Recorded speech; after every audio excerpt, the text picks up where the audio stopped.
what's the difference between a chemical reaction in my body and an emotional one that's me.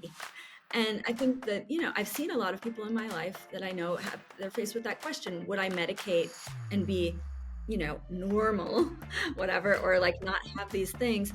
Or do I accept the particularity of my wiring and my body, and be who I am? And is that just physical, or is there an element about that that's higher, higher or more mystical element? Is it a connection to the universe, or to, as some people might think, God, or reality, right? We don't know. And so all of these questions, I think, are essential, basic human questions that all of us feel, even if we don't articulate it. So exploring that dichotomy through Mike Brink has been really interesting for me as a writer. This week I got to talk with Danielle Trussoni, who is the author of the Puzzle series with Mike Brink. And today we're talking about her book, The Puzzle Box, which is this wonderful genre mashup of thriller, adventure, horror, kind of like history as well. We get into the way that she mashes up genres, so just look forward to that. But it is a very fast-paced multi-POV book with a deadly puzzle at its center. So here's what it's exactly about. It is the year of the wood dragon, and the ingenious Mike Brink has been invited to Tokyo, Japan to open the legendary Dragon Box, a mysterious 19th century puzzle that has remained unsolved for over 150 years. The box was constructed during one of Japan's most tumultuous periods, when the samurai class was disbanded and the shogun lost power. In this moment of national crisis, Emperor Meiji placed a priceless Imperial secret in the Dragon Box, locked it, and hid it in a temple far from the palace. Only 2 people know how to open the box, Meiji and the box's sadistic constructor, Ogawa. Both died without telling a soul what was inside or how to open it. Since then, the Imperial family has held a clandestine contest to open the box every 12 years in the year of the dragon. The Dragon Box is devilishly difficult, filled with tricks, booby traps, poisons, and mind-bending twists. Every puzzle master who has attempted to open it has died in the process. But Brink is not any puzzle master. With his uncanny abilities, he may be the only person alive who can crack it. Yet his determination is echoed by a radical group, headed by 2 sisters descended from an illustrious but disgraced samurai clan, who have vowed to claim Meiji's secret. They know that the box's contents have the power to change the fate of Japan and the world. When they align with Brink's arch-rival, Jameson Sedge, Brink is up against the most dangerous challenge of his life. This is non-stop, fast-paced, so fun, full of puzzles, and definitely a genre mashup. As I mentioned, Danielle and I really talk about genre mashup, and in some ways how to her, like, good stories are just good stories. So I'm really excited for you guys to hear about the research she did for this, how she got into puzzles, how she created a character with savant syndrome, and the wonderful Japanese history that's included in this installation of the puzzle series. So that being said, let's get into it with Danielle. So I'm so excited to talk about the Puzzle Box, but first I did want to get to know a little bit more about you. So when did you know that you wanted to be a writer, or when did you have like a book idea? So those are kind of all wrapped up in my childhood, actually. Yeah. I wanted to be a writer, but I didn't really know what that meant. I wanted to write stories from a pretty young age. And I, was one of those kids that you would see sitting in the corner of a library with like a stack of books, all of them very Yes. different. Like there was not one style or genre that I liked. I just read everything. But my first book actually was a memoir about my relationship with my dad. And so while I wanted to write fiction and be a writer from a very young age, I ended up writing, my first book ended up being nonfiction, a memoir. Mm-hmm. And interestingly enough, or tragically enough, my dad died the same month that the book was published. Wow. And when, yeah, it was very uncanny because I had Yeah. spent about 10 years collecting information and interviewing him. And I went to Vietnam. The book is about my dad was a tunnel rat in the Vietnam War. So I had gone to Vietnam to experience what he had experienced. And then I wrote about that in my childhood with him. And when he died, um, his picture was on the cover of the New York Times Book Review, right? The same Yeah. weekend that his obituary appeared in our very small town local newspaper. That is So it was just wild. wild. Like it was just this explosion of events, right? Like the reason that I kind of taught myself how to write was to tell that story. But Oh, once wow. that story came out, I was in a different place, right? My career began essentially, and I needed to go in a different direction, I guess. Hmm. But anyway, after he died, he had left a box of things of mine that he had collected over the years, and there was a small Mead notebook, you know, those little ones that you would like make a grocery list in, Oh, and it yeah. was full of like observations and little scenes and little snippets of things of that I had written when I was like 13. Wow. And some of those things were in the book that had been just published. So clearly I was collecting information to write from a very, very young age. Yeah. But I think that for all those people who are interested in writing, the experiences we have, you don't know how they're going to coalesce and come to be, and what Hmm. form they'll take. I had never imagined, obviously, when I was 12 or 13, jotting those things down, that those would be a book. Yeah. So I guess that's how I started writing. And then Mm-hmm. after that point, I mean, I had always known I wanted to write fiction. And after that point, I started writing novels. Nice. That is so many coincidences. That's crazy. I know. Um, I know. yeah. I saw that you were or are a journalist as well. Did that inform your fiction writing? Well, so I'm not really a journalist. Okay. Have been a book reviewer. So Okay. I was a columnist at the New York Times, but it was a book column. Oh, So nice. yeah, nice, very fun, right? You get Yes. like bunch of books every month, and then you decide which books you want to put in the column, which books you like. So I was doing Yeah. that, but I am very interested in nonfiction, if that's the Mm. the heart of the question. My degree in college was in literature and history, and my first book was very researched, the book about Vietnam. Mm. And so I am very interested in research, as you probably saw reading the puzzle box. There's lots of Yes. lore and mythology and history woven into my fiction. Yeah. That was going to be another one of my questions because with the puzzle series in general, there's like elements of like adventure, horror, there's some thriller elements, but there's also history, like you're learning about history as well.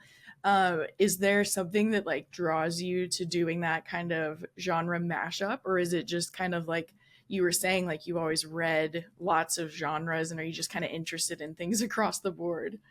Yeah, I think I came about writing in a different way than a lot of people. Like, I think some people say, I like romance. So I'm Yeah. going to write a romance book, right? I'm going to write in that genre. I came to it from I love story. And also, Mm, I like complicated. I tend to like complicated stories, and that's probably because of my first book. I don't know what came first, the chicken or the egg, but my first book was really an excavation of like who my dad was because of his history. And yeah. so I had a historical element and a present day element, and that form kind of stayed with me in the fiction as well. And I really like um, stories that have complex backstories and historical elements and lots of things that you wouldn't expect that are not quite genre Yeah. in one genre. So I guess it's funny because I get classified now all over the place in a bookstore. You'll find Right. me. literary fiction. My book was featured in People magazine this week under literary fiction, which I was like, oh, cool. Yeah. All right, I'll take that. And Yeah. then you'll see it also, especially with the puzzle books, as thrillers, because these are much more in the thriller space. And I consciously tried to put them there because people kept saying, Mm, well, where the heck are you? What genre are you writing in? Um, right. but really, I feel like these genre distinctions are not really storytelling, right? And people like a Mm, good story, a good book, whether is sort of a thriller with historical elements or romance with fantasy elements. Like, people just want to have a great time when they're reading. And yes. however you get there, for me, that's the important thing. It doesn't matter as long as it's fun. Yeah. I think of that sometimes too from a reading perspective because like as a reader who like recommends books to other people, like it helps to have the genre words just to like have a discussion about the book. Totally. But it's like I feel like more and more books that I'm talking about, I'm like, well, it's a thriller, but it's also this or something like that. So it's like it kind of just like helps you start talking about a book. But I do think it's really cool when like multiple things come together in one story.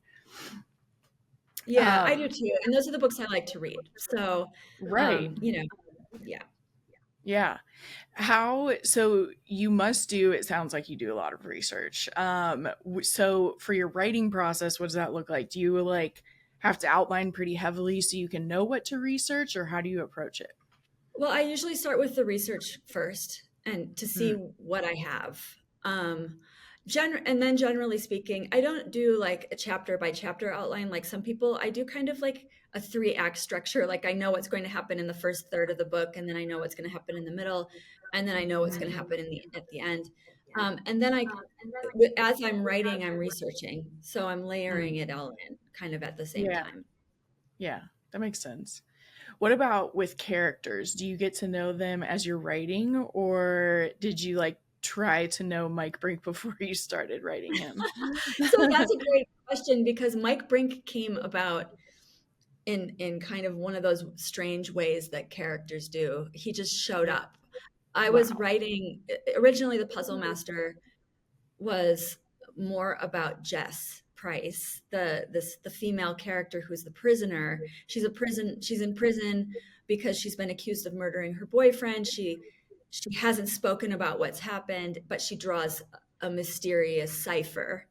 And Yeah. that's what brings Mike Brink into the story, because he's the puzzle master. He's an ingenious Yes. puzzle solver. And so they believe that if he can solve it, they can figure out what happened.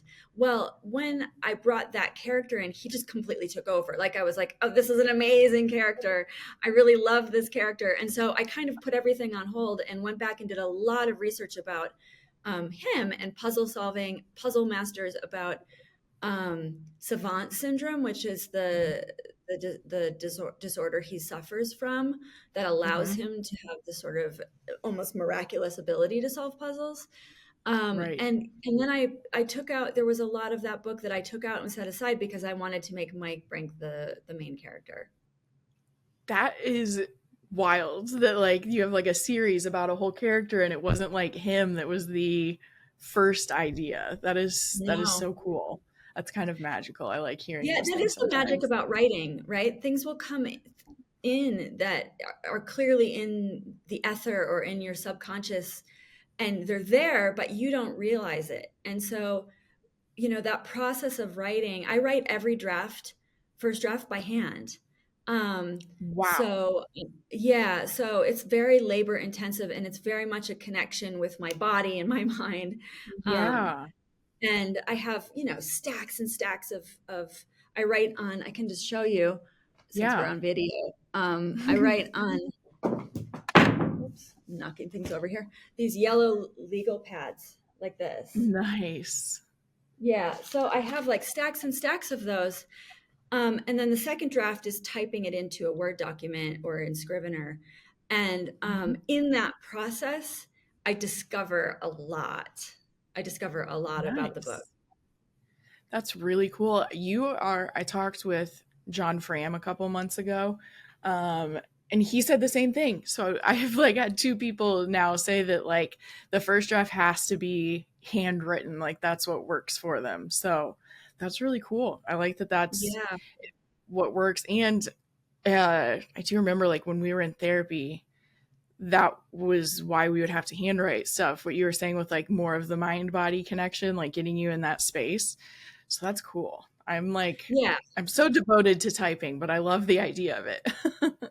Well, I am too. I could never finish a book that way. But for Yeah, me, it logs something. And I think it might be because, as you know, I said earlier, my first attempts at writing were in notebooks and with a pen. And so right. it feels emotionally right to be doing it that way. Hmm. Um, who knows if people will do that in the future? Probably not. They'll be You like, never know. dictating to Siri. Yes. That's like I talked to Alex Finley a while ago, and that's how he said he does most of his first draft is on my dogs are behind me on WALKs with his dogs, and he dictates into his phone. That's how he does his whole first draft. Oh my God. I'm seeing I know. Alex next week. I'll have Oh, to that's ask him awesome. about that. Yeah. Yeah, yeah, that was I talked to him about I think that was the night shift that we were talking about when he mentioned that. But yeah, I love his stuff. And the other thing that's been cool about this podcast is it's like also been like a reminder to me or something like that that there is like not one way to write a book. And it's not even that there are like three ways to write a book. There's like hundreds of ways to write a book. Yeah. It's such a hard process that whatever way you can get it done, right? Yes. Like if you're writing on napkins or you're dictating into your phone, if you've got like 100 notes everywhere. I also have a whiteboard. I have a ton of stuff that goes Yeah. into that I just sort of throw my ideas at, and then Yeah. the process of making it into a cohesive story is really where the art comes in, and the discipline. And Yeah. I'm at my desk every day from 8 to noon at least. And that's the Hmm. thing that is the difference between just throwing ideas out there and actually shaping it into something. Yeah, totally. So you mentioned that it wasn't necessarily the plan for Mike to be the main character in this first one. But now it's very much what the series is based around and his savant syndrome as well. So was that something like was he always going to have that in the first one even though you kind of thought you were more focused on the other character? And then what was the research like for creating a character with that? So he was at first when he first kind of stepped in, he was just a great puzzle solver, right? I didn't have him be the kind of insane genius that he ended up being.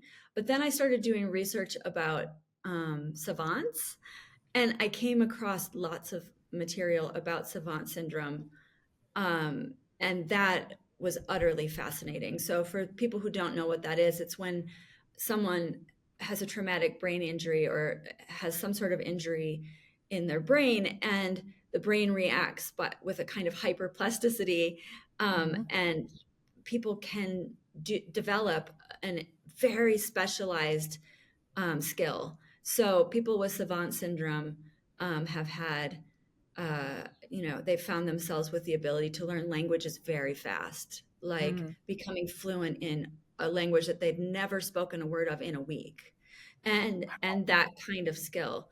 And so when I started reading about this, I was like, what does this say about our brain? Yeah. It took me really on kind of a wild ride into like me thinking about consciousness and how we think and how we see the world, and Hmm. that someone standing next to us is seeing everything totally differently than we are. Mm. So anyway, that became a bigger part of it, and I went through a few drafts before I really solidified him and his skills and his Yeah. vulnerabilities, because what's interesting about him to me as a writer is that he's not Superman, right? No. He has this Yeah. ability, but there's a big price, and he's really damaged. And his struggle is really about how to overcome that damage and Yeah. be happy with this skill. I hope you're enjoying this episode of Bookwild. And if you are, could I ask you a favor? Could you go and rate and review this podcast on whatever platform you're listening? Ratings and reviews make the biggest difference in discoverability of the podcast, and I definitely want to find all of our fellow thriller readers out there. So if you could go rate the podcast and leave a short review, that would make a huge difference. Thank you, and let's get back to the show.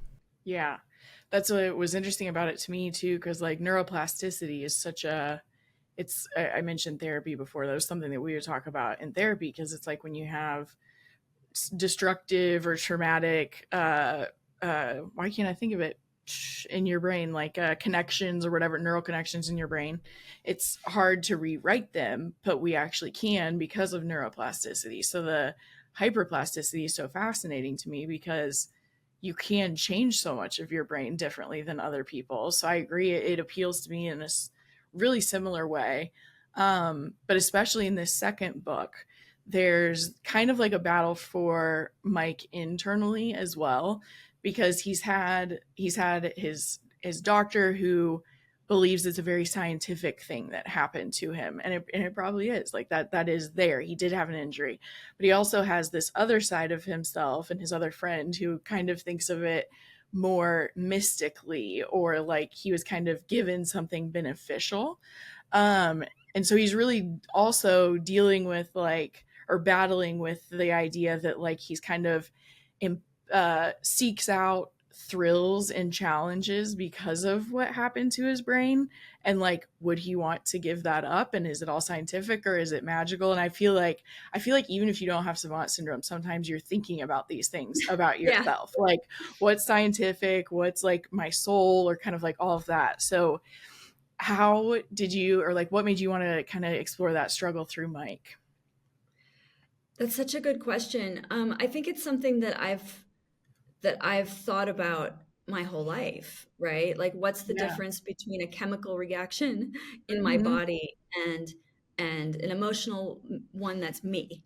Yes. And so I think we all feel that, right? Especially as we learn more and more about the brain, and people can take medication or not take Hmm. medication to alter moods or behaviors or anxiety or whatever it is.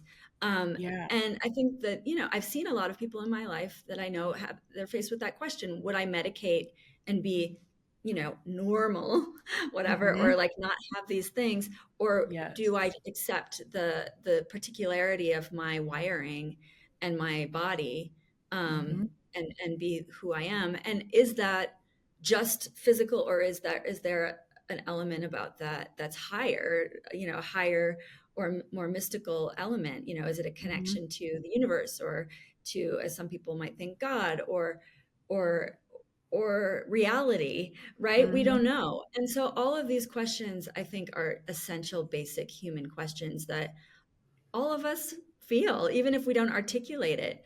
Yeah. So exploring that dichotomy through Mike Brink has been really interesting for me as a writer. And Hmm. also being able to marry those sort of larger existential questions with something that's Yes. just fast paced and fun, has Hmm. been a real joy for me as a writer. My other books have tended to go on either side of that, and it's nice to have both. Yeah. Yeah, it really is. I agree a lot with what you're saying, because there are some like big, heavier existential questions, like you're saying, that it's like they're all kind of in the back of our mind sometimes where they pop up, but it is fun to explore it through entertainment. Like it's kind of like an easier, more approachable way to kind of think about it sometimes. Totally. And also, history and, other Yes. questions about reality. So I think that fiction, people sometimes ask, what's the purpose of fiction? And for me, fiction is a vehicle for all those things, right? Like interacting with our world, having connections with characters, and being on this sort of interiority of these characters, and like learning Yes. from them and connecting to them. And also, being entertained and having a little bit of an escape from Hmm. what I think, right now is a really tense moment in the world, and being able to sort of slip into another reality for a little while is a lot of fun, and there's a lot of use in that, I think. Yeah. Yeah, I like to talk about that because I love that your empathy can be broadened through reading. Because, especially what you were bringing up, like it can with movies as well, for sure. But the interiority that we get with books is so different. The way that you can really feel like you're experiencing someone else's experience. Like it's as close as we're going to get to experiencing someone else's experience for the most part. I do love Right. that. Me Yeah. too. That's why I write as opposed to, writing screenplays or something. Yeah. Yeah, that makes a lot of sense. You mentioned history as well. That was what I didn't, or maybe I did say it earlier too. You really incorporate history into your stories as well. And with this one, it takes place in Japan. And I know you lived there for a little while. So, how did you decide you were going to place it in Japan? And like, did you kind of want to from the beginning since you'd been there? So I lived there like 20 years ago. It was a while ago. Oh, wow. But all that time I've wanted to write something set in Japan. I just didn't have the right elements to do it. I mean, you can't really set a story in a country for no reason. You have Right. to have a lot of elements that make sense for it to be set there. And so after I wrote The Puzzle Master and I was thinking about what would be a good follow-up, the idea of a puzzle box, like I actually have one here. I think I can get it in the screen. Oh, So that is so cool. this is a Japanese puzzle box that I brought back from Japan. And if you can see here, the piece moves just slightly. Oh, Do you see it? wow. Yeah. Well, this one opens with 21 moves, tiny, tiny little moves like that.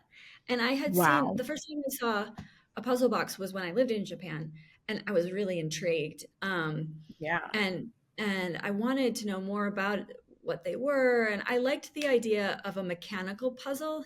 For Mike Brink, not he's got a lot going on in his head, but it's very cool and tactile for him to be opening a box. And so Right. that was really attractive to me to get him out of his head, get him physically Mm. doing something. Um, and then there were a lot of elements of Japanese history that I've always wanted to know more about. One of them Yeah. being the history of female samurai, which is a Yes. very, a very from I haven't seen much about that in anything. It was new to Um, me. yeah, and it was and it's very, it's a small element of Japanese history, right? But it's Mhm. something that I would go to museums or I would go to see castles in Japan, and there would be, Mhm. a lot about the samurai, and then the tiny little thing about like this one woman who defended the castle when the men were off fighting, and I was like, oh, this is amazing. So Right. I wanted to know more about that, and so all of those, these impulses came together were able to come together around Mike Brink and the puzzle box. Yeah. So I feel, really that's the sort of, as you chose the word earlier, magic. That's the magic of writing, Mhm. is sometimes all these interests can just sort of collect around one idea, and they Yeah. happen to do that with the puzzle box. Yeah. So is that also then probably like the initial inspiration for the book was like this would be the type of puzzle that Mike would be solving? Yeah, that the Yeah. real inspiration, like, so after I wrote The Puzzle Master, I wrote out a summary of this new book, Mhm. beginning to end, like, and I knew what would happen because I could structure it all around the puzzle box and Mike's Yeah. abilities. The other elements, the sort of the other characters that you meet and the Mhm. backstories that come in, those things emerged out of that. But yeah, really, it was Yeah. all the puzzle box. Yeah. Yeah, that makes sense. Um so obviously this is the second book related to puzzles. Have you always been interested in puzzles in general? Not really. Oh, I yeah. think, I think writing is a big puzzle for me. Yeah. And I see it as I love, so, but I'll take a step. I love jigsaws. I Mm. absolutely love Wordle, and I like Mhm. crosswords. Those kinds of puzzles, word puzzles, or, you know, jigsaw puzzles, I just relax when I do them, right? Like I really Yeah. like to just check out mentally and just like have something very visual. Um, but I'm not someone who is a puzzle savant. I'm not great at puzzles. I actually have to work with puzzle. real puzzle geniuses to make the puzzles that are in the books, because as you know, I actually put some puzzles in the books. There's a crossword and a tangram in this one, and Mhm. some word puzzles, um, and that's really fun to work with people who this is what they do. For me, Yeah. it's a subject in my book like any other one, right? Yeah. When I was writing the book, I wrote a book called Angelology about 10 years Mhm. ago, and I became immersed in the lore around angels. I Mhm. didn't particularly have an obsession with angels, but that was the book's theme and subject, Yeah. and so I got really into it. And the same with this. Yeah. That's really cool.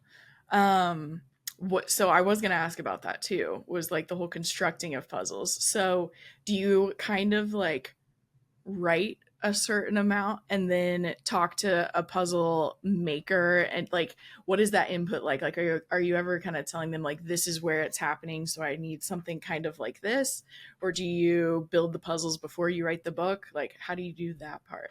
No, you were exactly right the first thing you said. So I have the story, and Mm, sort of I'm writing, and I'm like, this point right here, there's a challenge, we need something, and this is what it has to do, right? So okay, for yeah. example, in the puzzle box, I'm going to show you this is the Oh, it's book. so pretty.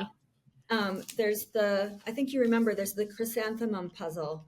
Yep. It looks like, get this on the camera here, like Yep. that. Uh-huh. He receives this puzzle, and then he opens it up, and it turns into a crossword with these Yes. clues. Yep. And I knew that this particular puzzle was a kind of invitation for Mike Brink to go to Japan and open the puzzle box. And Yeah. so I work with two puzzle constructors. One is named Brendan Emmett Quigley, and the other one is Huawei Wang. And Okay. Brendan is the word guy. Nice. He does crosswords, brilliant crosswords, custom crosswords. If anyone out there wants one, you should get in touch with Brendan Emmett Quigley. But so I'll tell him, like, this is what it has to do, and he comes back with a puzzle, like a crossword for me, and I'm always so impressed. But he's just a genius because he does it in Yeah. like a day, and no big deal. Here you go. It would take me probably as long as it took to write the book to do that. Yeah. And then, the other puzzle constructor is he's also incredible. He's a four-time world puzzle champion, just to like Wow. give you the background on him. But he does more number puzzles for me. So he did the tangram, he did the square. He's just totally incredible too. But anyway, so Yeah. I work with them, and they've helped a lot. And with the puzzle box in particular, there's an American puzzle box constructor named Kagan Sound, Mhm. who makes elaborate puzzle boxes. So I did an interview with him to sort of figure out how they work, Yeah. like how they physically are jointed, stuff like that. And that really helped in making sort of a believable puzzle box for this book. Yeah.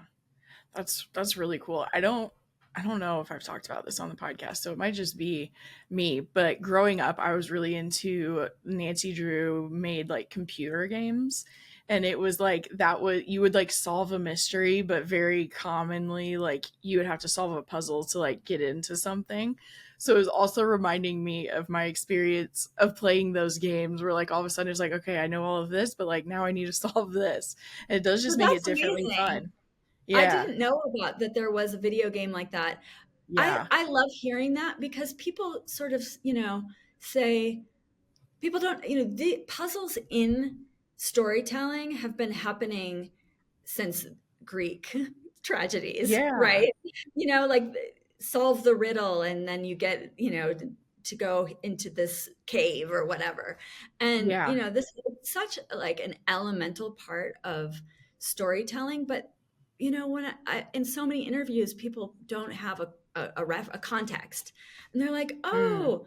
oh, this is just such a new or different thing, or it's Dan Brown, or it's Yeah. this.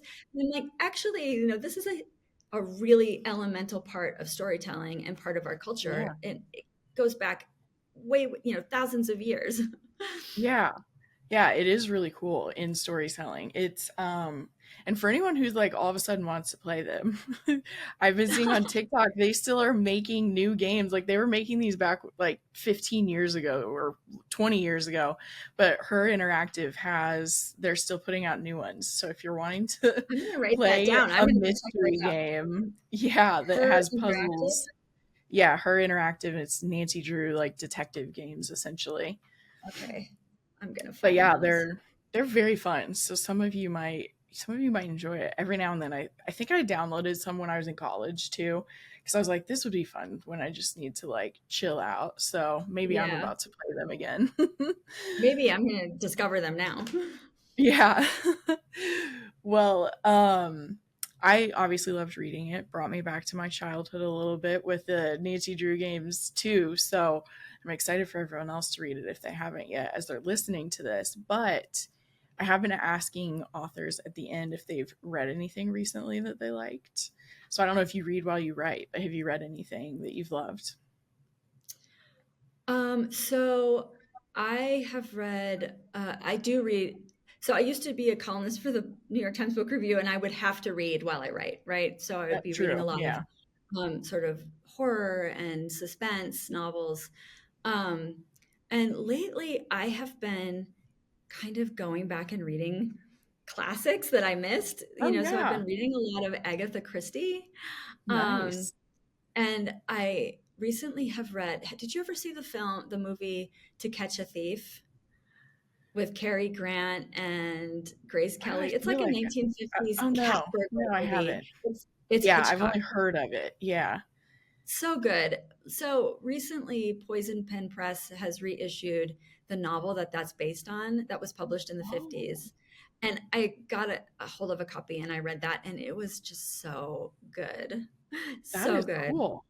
Yeah, and it's what's great about it is that the thief, the cat burglar, is a trained acrobat, right? So there's all of this stuff about training in the circus and the kinds Yeah, of feats that this person has to go through to like flip up onto a roof and like slide into a window and it's that's it's cool. kind of fun because my I have a 6-year-old and she watches Miraculous. I don't know if you know that cartoon on Mm-mm. Netflix, but it's like about it basically these people who can flip around and slip into windows and stuff, and it's fun Nice. to see that so much of our of that, right, comes Mhm. from a book written like 60 years ago. Yeah, that it is always cool because it's like even when you're mentioning with Agatha Christie, it's like I can't remember which one it was, but there was even another one of her books was turned into a movie last year that we went to see. And I was like, you can see all of the some of these things that we still love in like mysteries and thrillers. And it's like they were just kind of like laying the groundwork then, but it is cool seeing how much is still similar with older stories, I guess is what you call it. Yeah, yeah. I mean, those are the books that really created these genres.